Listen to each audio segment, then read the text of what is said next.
Hi, I'm Michael Burke. Andrew Burke. And welcome to another week of Fantasy Football. This is our Week 4 edition. We actually had a much stronger turnout this week as opposed to last week. A lot of higher scores to go over. We actually had about, I think, 3 games that were in the 70s this week. And the first one up is going to be the Blitz versus Solamente. Overall, this was a much better week for the league after last week's snooze fest, so it's nice to see teams wake up again. And yeah, we'll start with a really good game here between the Blitz and Solamente. Starting with the Solamente making a brilliant move here, benching New Orleans' offense and avoiding the triple threat of the Blitz with Breeze, Sproles, and Graham, and going with Casey's offense. Yeah, I give kudos to the Solamente. Once again, for the second consecutive week, I don't think there's too much that the Solamente could have done actually to help their cause even further. A brilliant move by them with Kansas City actually scoring 31 against the Giants. It was tough considering he actually is a Giant fan to do that, but it was a smart decision anyway, considering that he knew that you had the ability to hedge. Sort of like what we had, with our later matchup between me and Ariel that we'll discuss later on. But, you picked Arizona's defense, which did a remarkable job only allowing 10 points against Tampa Bay. Plus 21, that's a great number. You figured he'd be in line to win. He was in line. He had 16 win. from Jay Cutler. He had 12 from his running back combo. This came down to Monday night, and this is what was the scary part. For starters, the Blitz got points from their offense. The streak is over. 23 from Atlanta, so... But the real nail in the coffin actually was Drew Brees, Jimmy Graham, and Darren Sproles had 12. And that was just too much to handle. This is a painful combo to deal with here, as the Blitz combined for 48 points from those 3 on Monday night to secure this victory. Yeah. This was kind of what they were shooting for from the start when they were forming this little wheel of death here, and this is painful. One thing I've noticed from the Solamente is they're still not getting great numbers from their supporting cast overall. Trent Richardson has been great, but his wide receivers have actually not produced for the last couple of weeks. I don't know what Kyle Rudolph is doing this season, do you? Yeah, he had a great year last year. Hasn't produced as much this year. It's been kind of a bust. But then again, I don't think that would make a difference too much in this matchup, except to make the score more respectable. I didn't think there's much the Solamente could have done in this. 56 points is a great figure. Yeah. It's just that the Blitz managed to get actually the most points. Everyone contributed for the Blitz for the most part. You have 6 or even when could have had in the 80s if you had Dwayne Bowe. So I know that would have been nice. 6 from Cruz, 6 from Reggie. This offense-defense combo was a +9. This was a very good team effort win for the Blitz. It hurts when New Orleans puts up killer numbers. It hurts because Solamente had their offense and just couldn't use them this week. It's a disappointing loss for the Solamente, but you know what? They're still going to be a threat in this league. Yeah, that's just another tiebreaker that goes down for them. They're going to have wild card issues against AFC opponents. Yeah. Now it's Falcons and the Blitz who have tiebreakers. They're going to have a tough matchup this next week, so hopefully they will bounce back and end this slide. Yeah. Which brings us to our next matchup now, and this actually was the trash talk matchup between the Bolts and Rough Riders, which turned out to be much closer than we actually anticipated. Matter of fact, the deficit was only 13, and Ben actually won this game 61. These are numbers that he normally does not put up offensively. We're looking at 70s and 80s, and he still manages to squeak out a win thanks to the Jets' defense. But there were also... And that's more in spite of the Jets' defense. Yes.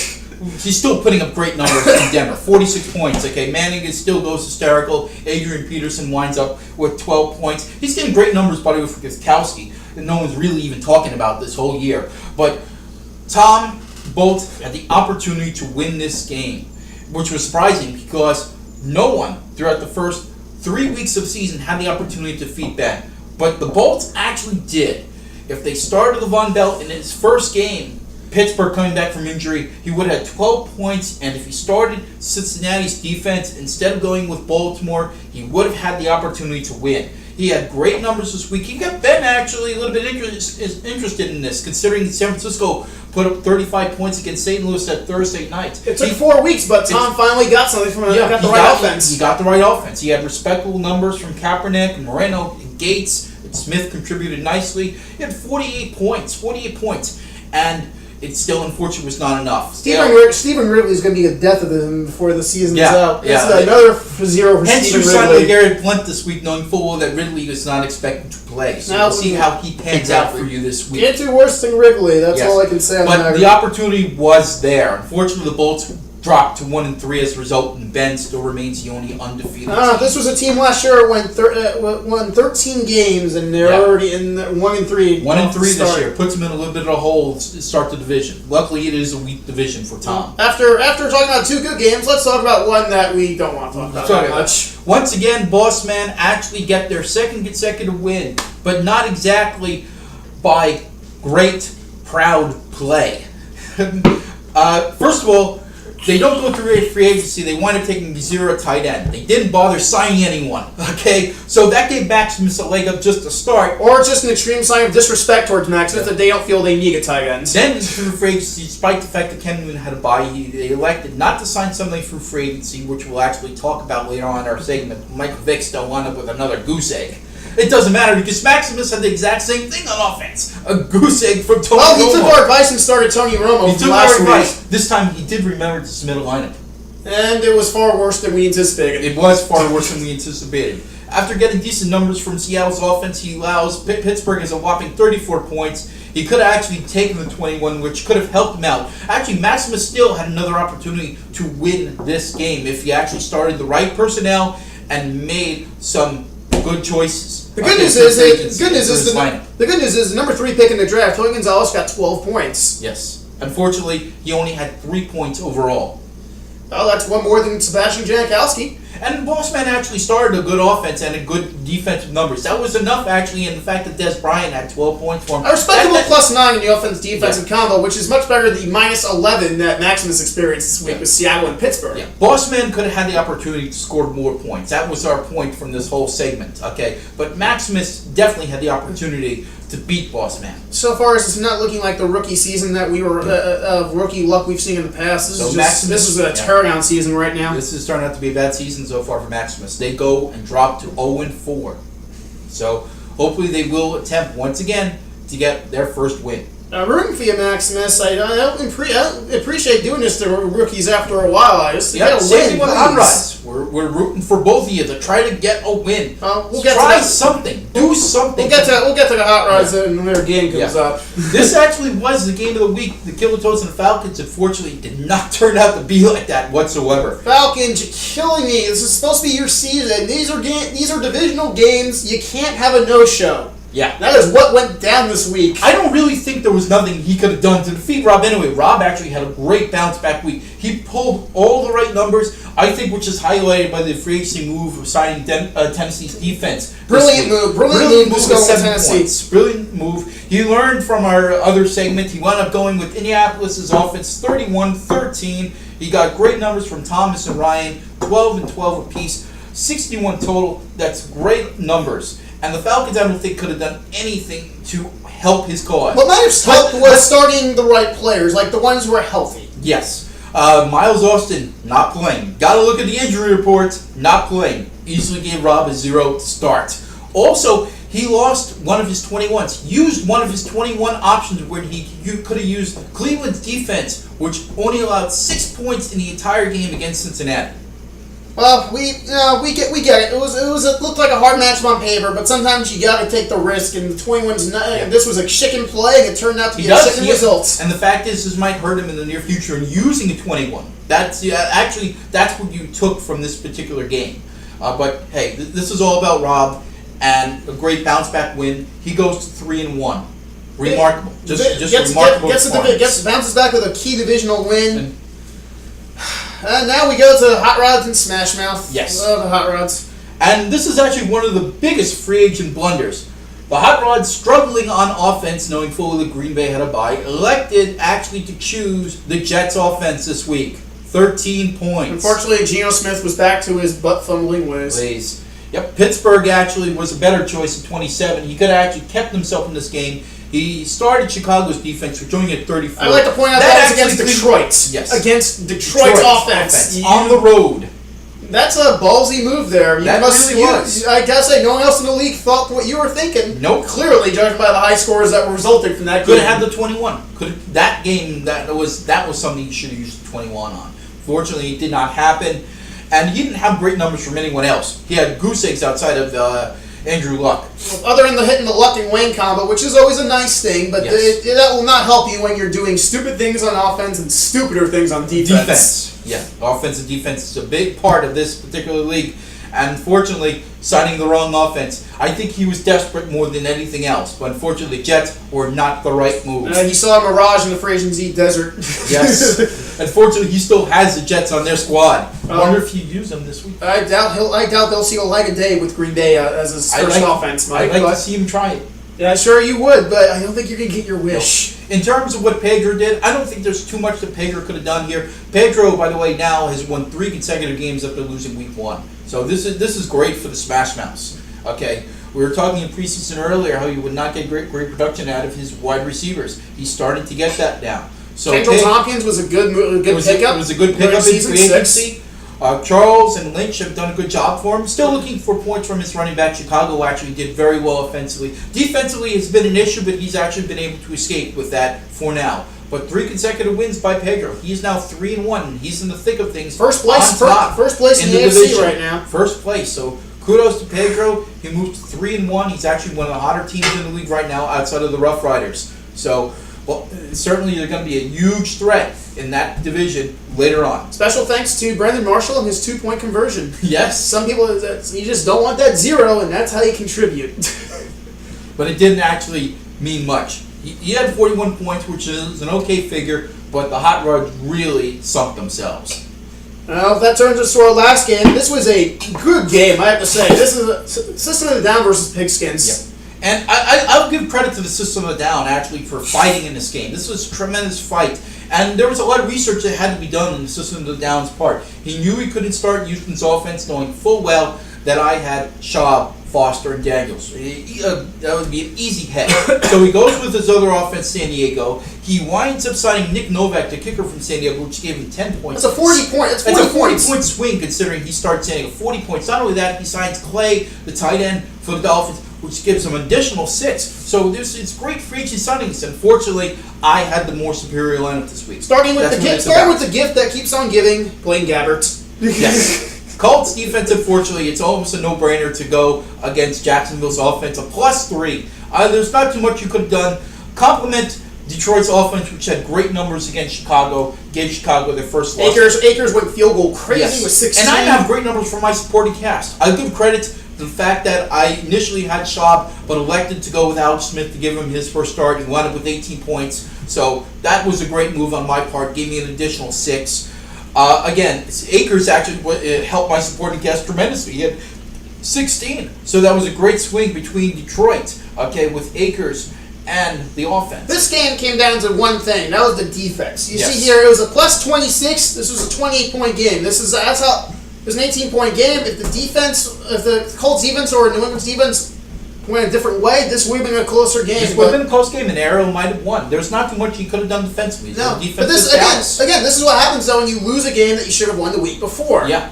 Now you walk into a harder opponent, and and despite your big week, they outbeat you, and now you're sitting at 1-3, going, where did I go wrong? Yeah, that's the key. All right, that takes us to our moronic displays of intelligence. It's our another edition. After a fun week last week, thankfully System of the Down is off the schneig. They're going to give up their title to someone else. At number 5, Boss Man.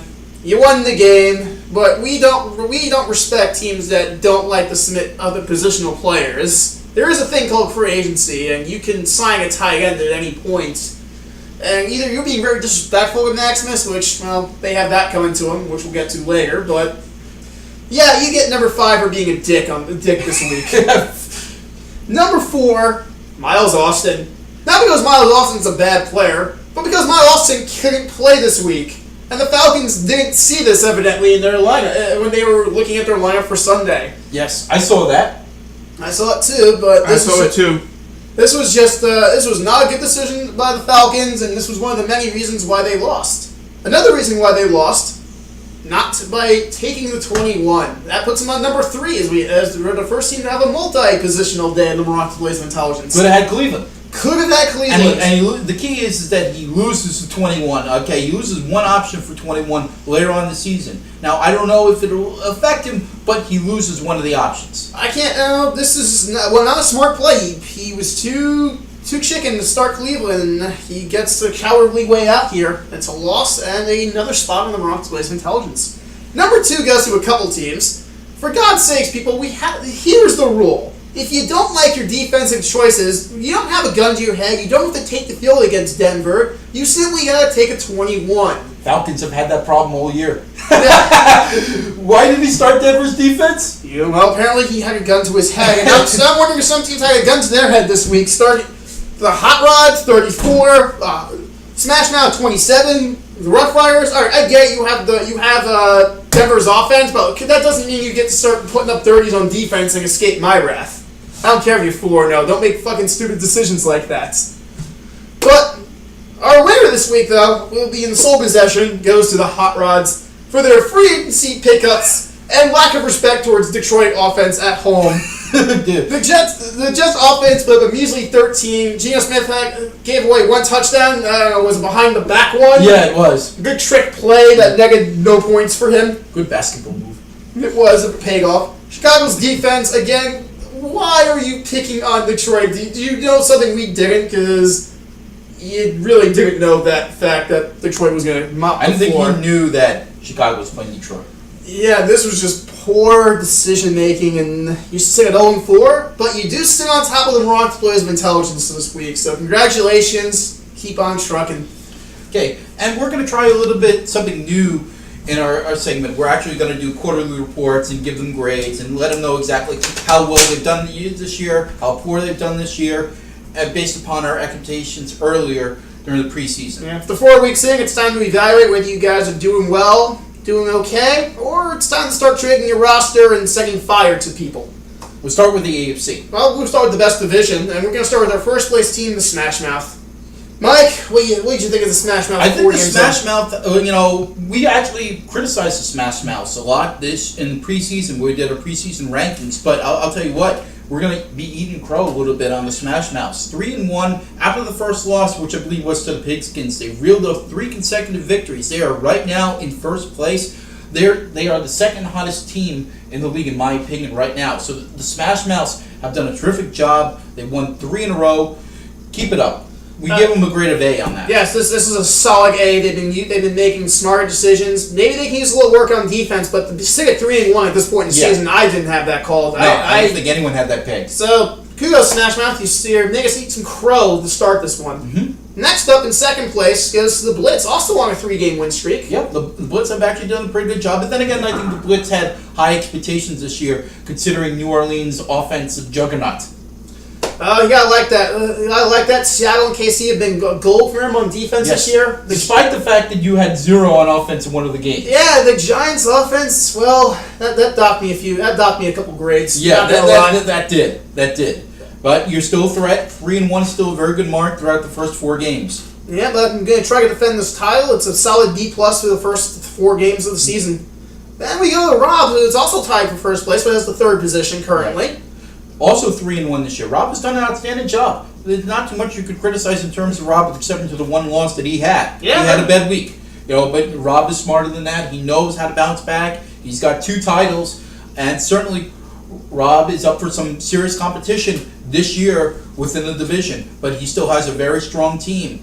All right, so it's going to be very, very tough to defeat Rob this year. Okay, but you got to like the Smash Mouths, and you got to like the Blitz opportunity to take him down. But so far, so good. We can't complain about what the Killer Toads have done. No, we are even a solid B+ to start the season. They had high expectations, and they continue to impress us. Yeah, well, I had them a little lower this season. So far, they're leaning towards me eating some crow later on this season. So kudos, Killer Toads. And lastly, the Falcons still our neighborhood last place AFC team at 2-2 though. It's a respectable 2-2 with the Falcons. I think the Falcons actually. I know we razzed on them this week, but the Falcons still could be a threat. Still the Dallas, Stafford, Calvin Johnson. He still has great wide receivers, and if he gets more from his supporting cast, he's only a game behind. I think there's a lack of consistency, though. There is a lack of one week we're praising the Falcons, the next minute we're tar and feathering them, and there needs to be a balance that he has to find right now, and that's why he gets a grade of a B. Yeah. Well, expectations were very high in the Falcons, quite frankly, to really man up and take over the AFC. Well, they're not being a doormat anymore for the league. 2-2 though, we kind of were hoping for 3-1, but they're still in it. One game back of the leaguers, and we'll see if they can pick it up when we get to the mid-season. Now to the NFC.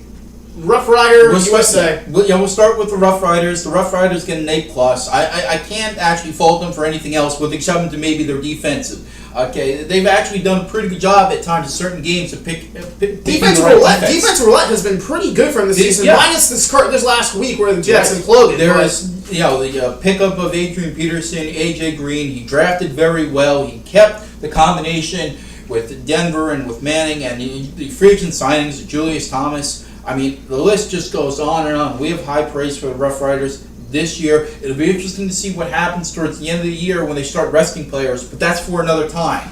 But right now, the Rough Riders are on the top of the world. They almost seem unbeatable. Clearly your Super Bowl favorite by Clear far. leaders. No one has even come close to actually beating, but perhaps it's a possibility. Tom this week. No one's come close to him. Okay? He strikes fear in opponents every single week with that particular combination. And that's why he gets an A+. Plus. We don't take that lightly. No. Next up, we have the Salamente sitting at 2-2. I think the Salamente have been hard luck losers. I think after the 2-0 start, they still have a great line, a great roster. I mean, they've done whatever they possibly could the last 2 weeks to win. Fortunately for them, they were on a 2-game losing streak right now. Yeah, I haven't had too much. We haven't really bashed the Salamente much in our podcast. They've been quite decent, and they've done what we kind of expected from them. Quite frankly, would we like a higher record? We would, but they've had some tough competition. Quite frankly, They have. It's 2-2. They got a big divisional matchup coming up this week that we'll talk about later on in our segment. But Salamente will get a solid B from us. We give them a solid B. We think they're still a playoff team, and we look forward to seeing what they can do during the next quarter. But we're happy. Yeah, we're happy with what they do. Next up, the 2-2 Boss Men. Boss Men, to me, have been sort of fortunate after the 0-2 start. Maybe you could call it a bounce back. Okay, they have won 2 straight after losing 0-2. I know it's not very easy to do that, but I think that the fact, he's been fortunate with some of the weaker opponents as well. Hasn't played a team that's better than 2-2 right now. No, he hasn't either. And the fact that he hasn't submitted the right players all the time has hurt him. I don't think he scored over 40 points yet in a single week this season. Right. I don't think I he don't has. really think he has. He may have been my Super Bowl pick, so he gets a bigger dump from me. Mike gives him a C. I give him a C minus. I'm really I was a little upset. bit generous, but the idea is that nevertheless, you are what your record is. He's still 2-2, and he's tied with the Solomon. Yeah, I'm upset. I'm upset with the Boss Men right now, but you know what? They found their way back into the thick of things. Maybe they can improve on the next quarter. That next leads us to our last place team. I'm not too surprised by this actually, because I had this predicted they'd be in last place this season. System of the Down at 1-3. This isn't really a knock on Aaron in terms of management, but just in terms of I thought who was the better teams. They've had problems this season, System of the Down, in supporting cast consistency. Their quarterback position has not been strong with Brady. No, it hasn't been as strong with Brady, but I think Brady will still give him consistent numbers. I still think he's a threat. San Diego Houston still is a very good combination. If there was any team that I felt that could turn around their season 1-3, I certainly think it's the System of the Down.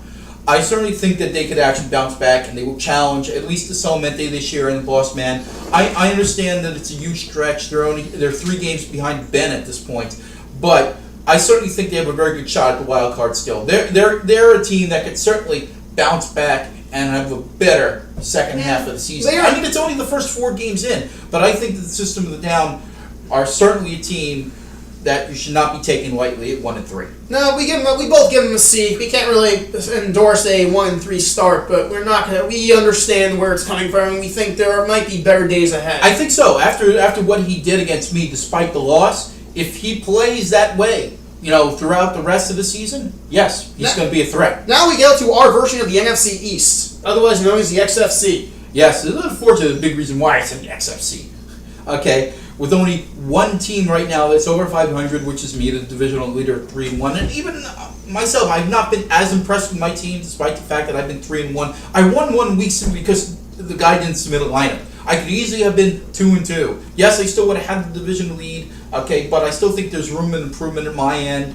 I certainly think that there were some good key signings by me in the draft. Alex Smith, I think, is one which we'll see a lot more of, throughout the season. Bottom line, you kind of just been treading lightly on your opponents. You had a good blowout game this week, but you kind of been treading lightly. You're kind of under the radar as in terms of the 3-1 teams. I probably rank you the weakest of the. I'd say I rank the AFC trio over you right now. That's fine. That's fine. That would be a very fair Despite assessment. the fact that I beat the Smash Mouths in 1 game. Yeah, and the Killer Toads. You actually had their numbers. Yeah, I lost to the Killer Toads. I lost to the Killer Toads. Yeah. That's one loss I had. I did beat the Smash Mouths. Okay, so I still think my team is a decent squad. I know that many people might think that I'm the leader. Okay, but I still have a lot of work to do. Well, now we go to the second place XFC team, or as I like to call it, the last place team in the AFC. Well, it's actually the second place team because the Bolts have one win. Yes, one precious win for the Bolts. Remember this team won 13 games and was absolutely dominant last season? Yes. Man, was that just a one-year fluke? Tom, any comments? Say Yeah, something. I don't think he is. Nothing to No, say you're not here. going to say anything this week. Normally say something. No, every I'm saying week. no. It's just I could have easily been 3-1, but you know what? I gotta make some Well, better what do you- decisions overall. He has. Well, let's turn the segment over to you for a moment. What do you think that you should have done differently, or what do you plan on doing? Any regrets specifically about drafting New England's offense number one? No, because for all we know, if New England would have done what Denver has been doing, you guys wouldn't be saying two shits. That's about why I that. ask you if there's any regrets, because clearly New England is not Denver this season. He's basically No, it's all a chance. For all we know, if I would trade Adrian Peterson gets injured for the season, on the first play, that'd be just as bad as me. You still have a good squad, Tom. Have It's something not else. like you can't bounce back out of this. I certainly think that you can. As I said, I worry about this team right now. His running back game has been a lot of hit and misses. While Moreno and Bell have looked good, Monte Ball hasn't shown up, and Stephen Ridley has been probably one of the biggest busts that I've seen drafted. We'll see Well, what no, like as I does. said, if I would have made better decisions, like with the offense, especially with the offense, I could have easily have been 3-1. Yeah, But, Tom's I'm benefited primarily. His opponents, other than the Rough Riders, really haven't done much against him. He's playing a lot of low-scoring games so far this season. The second 1-3. I have to give him a grade of a C- going in after 4 weeks. This is very disappointing from a team that lit up the scoreboard last year. Basically, I think the C- is because of how he drafted more than anything else. I think it's shown to fruition. He's made out of the 4 weeks. He's hit the right offense once. No, twice. Yeah. My win, I hit it correctly. Yeah, he did. Yeah. But again, Kaepernick has not been the best thing. Has not been, let's say, has not justified his pick in the first round. I think eventually Kaepernick will wind up with good numbers, and to me, I still consider Tom a threat within the division. That's the bottom line. Well, compared to what's below him, Tom would be considered a threat. Yeah. And that takes us to the 0-3 Hot Rods. I think the Hot Rods at times. You mean I think the Hot Rods at times have killed themselves. Okay, but also have been hard luck losers. It's been Combination of both. It's been the story of their season ever since they started drafting 30 with every draft pick. This has just been a nightmare season, and it hasn't gotten any better 4 weeks in. But I just don't think the Hot Rods have done anything to really help themselves. That's why I give them a very, very low grade. Yeah, Mike gave them a D. I had more mercy on the Hot Rods for their start, considering that they, in my You opinion, gave them a higher rating than you gave the Bolts, and the Bolts have one more win than he does. Hot Rods have had better weeks, quite frankly. You look at the weeks the Hot Rods have played, they've had higher scores than the Bolts. Well, I know And that they this week you chopped them down for the Jets. Yeah, so this was like the bottom dropping out on the Hot Rods this week, but the Hot Rods have played better opponents and they've lost tougher games, quite frankly. Yeah. And I have to. No, Hot Rods haven't had the luxury of competing in a 2017 loss. Well, we're rooting for the Hot Rods to try to get out of it. Not this week, but certainly I think the more important question is who's going to get the first win between the Hot Rods and Maximus. Now they don't play each other for a while, as we looked on the schedule. Yeah, so this could be a recurring thing, and that takes us unfortunately to our expansion team, the Maximus. Well, I hate to say our preseason podcast. I think we had this one called right that this was going to be ugly. This has been ugly. I don't know where to begin really. I think They make Jacksonville look good. He's not that's putting it kind. Yeah. That's really I think it's more of him learning exactly how to submit a lineup with substance, with strategy. That trade hasn't really That brought really much. Well, it was a good trade. It still hasn't. Edelman hasn't scored a touchdown. Bolden hasn't been started when he scored a touchdown. So Yeah. it's been very quiet so far. It's been for very Maximus. quiet. He's not done very well, in terms of points scored overall. I mean, total points has not been his strong suit all year, and that's very troubling for our league.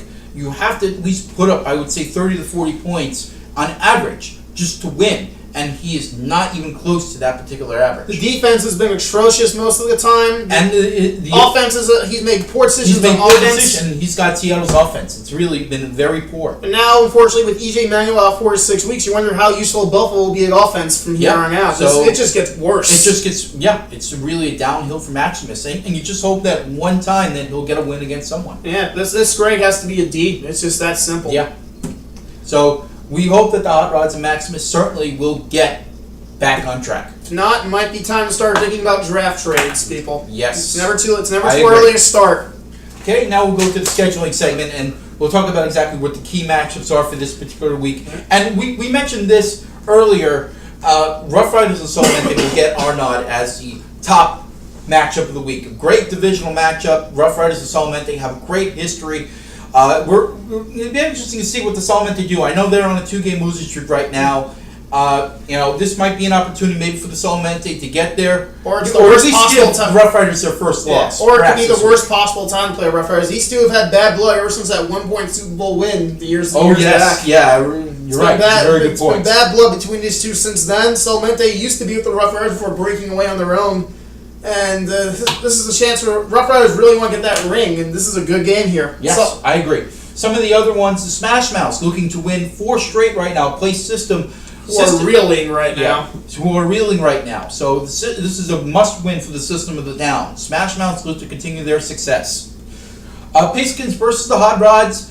Hot Rods again searching for the first win. Pigskins searching for more consistency within the division. Another divisional matchup. Hopefully looking for someone to get there. More pressure on the Hot Rods. this More week than pressure on the Pigskins, Hot Rods, quite yes, but frankly. considering that I have Ben next week, I would say this is a must-win for me. Then we have our cold blowout of the week. It's going to Maximus versus the Falcons. Falcons actually trying to get back on track. Well, this is to a- get themselves back in the race. We understand that Maximus has been the whooping boy of everyone this year, so And that trend might continue. the trend might continue. We'll see what the Falcons do. The only thing, look, we'll see what Maximus does. Hopefully, Maximus will do something different this week that might surprise us. Still rooting for you, Maximus. We're still rooting for hang you. in there. Then we have Killer Toad So versus versus Boss Boss Man. Man. What may look like a good matchup on record doesn't really tell the full story of that. I don't think this is going to be as close of a game as we think No, it is. it certainly might not. Rob looking to go 4-1, had a phenomenal week in week 4. Boss Man does have a 2-game winning streak, so maybe they'll do something differently to continue this winning streak. Despite everything that we said about Boss Man, they still have bounced back from an 0-2 start, and they're still tied with Solamente at 2-2. Even though that we think that they're the weakest 2-2 right now, they still have an opportunity to get above 500. And our last game of the week is one of our old school battles here, Blitz Blitz. versus Bolts. And what looked like This a is also a good trash talking segment. Yeah, I don't have to trash talk as much. I have the title. After last year's much more interesting season between Blitz and Bolts when they were racing out the 7-0 starts. This year doesn't have as much flavor with one team 1-3 and the other 3-1. A more important win here by Tom just to try to keep pace within the division right now. I know they're in second, but I would say this is a must win. All right. So, Tom, anything to add about that? You pretty much said it's must win. Okay. It sits at 1-3, needing a win here. Blitz is looking to keep pace with the rest of the AFC in that track meet. That's right. It's going to be very interesting, the AFC. I think that is the best division right So now. as we conclude the first quarter of the season, it's been fun so far. Yep. Hopefully for some teams it will get a little more better for you. You're right. But until next week, good luck to you all. I'm Andrew Michael Berg. See you next See you week. next week.